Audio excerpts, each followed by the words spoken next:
Le loup conducteur. Nous ne sommes jamais entièrement satisfaits de ce que nous avons.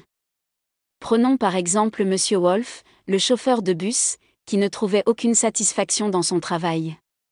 Au lieu d'apprécier le fait qu'il avait un emploi stable, avec un itinéraire bien défini et des collègues aimables, Monsieur Wolf passait ses journées à râler et à se plaindre de chaque petite chose. « Allez, allez.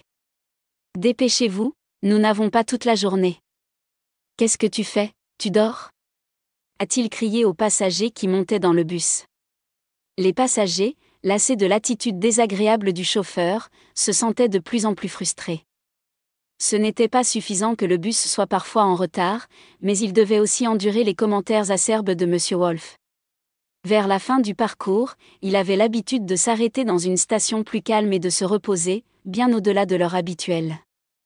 Lors des belles journées de printemps, il se prélassait sous un arbre en fleurs, laissant les voyageurs attendre à la gare, impatients et en colère. « Eh bien, quel est le problème ? Moi aussi j'ai besoin d'une pause. » dit-il en riant paresseusement. Les plaintes ne tardèrent pas à apparaître. Le bureau des plaintes du service de transport public a été inondé de lettres de mécontentement d'animaux qui dépendaient du bus pour se rendre au travail ou à l'école. Le professeur Renard, le boulanger Lapin et même le hérisson qui travaillait à l'hôpital avaient déposé des plaintes. Après d'innombrables avertissements ignorés, les patrons ont décidé qu'il était temps de prendre des mesures drastiques. Monsieur Wolf a été licencié et muté dans l'équipe de nettoyage des rues, sous la supervision de Madame Badger, une patronne stricte et inflexible.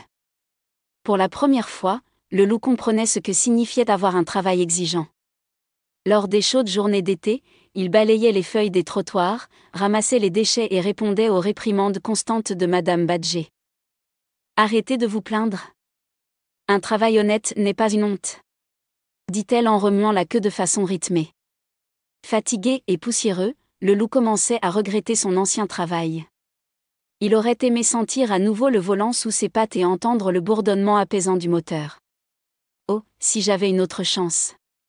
Je ne me plaindrais plus jamais. » soupira-t-il en ramassant les papiers emportés par le vent. La chance lui a souri un jour, lorsque la mairie a ouvert un poste de chauffeur de minibus scolaire. Le loup a postulé immédiatement, grâce à son expérience, a été embauché. Depuis, il conduit avec le sourire, se montrant gentil et patient avec ses petits passagers. « Bonjour les enfants. Assurons-nous que nous sommes tous prêts pour une merveilleuse journée. » leur dit-il maintenant, d'une voix chaleureuse. Et s'il se sent fatigué, il se souvient de la difficulté de nettoyer les rues et se souvient de la leçon apprise, contentez-vous de ce que vous avez. Ainsi, le loup a finalement trouvé la paix et les enfants de la ville ont gagné un chauffeur dévoué et amical qui n'oublie jamais d'apprécier ce qu'il a. Fin.